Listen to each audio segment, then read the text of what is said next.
UPSC current affairs programme में आपका स्वागत है। हम चर्चा करेंगे रीजनरेटिव एग्रीकल्चर के बारे में।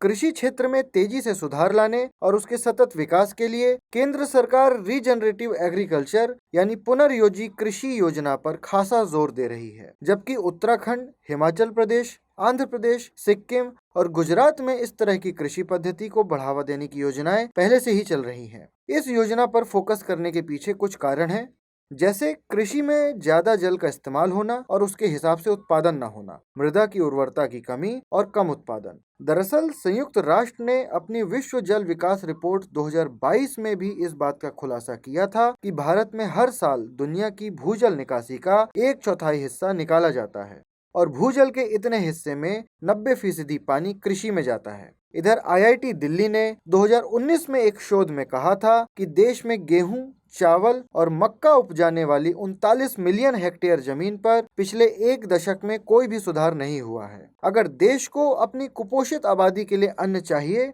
तो जरूरी है कि कृषि के मामले में लोग प्रकृति के साथ तालमेल बनाकर काम करें।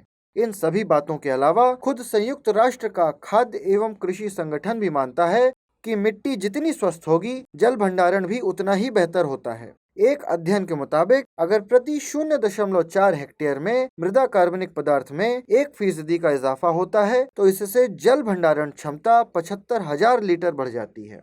इन सभी अध्ययनों के आधार पर सरकारें रीजनरेटिव एग्रीकल्चर पर फोकस कर रही हैं।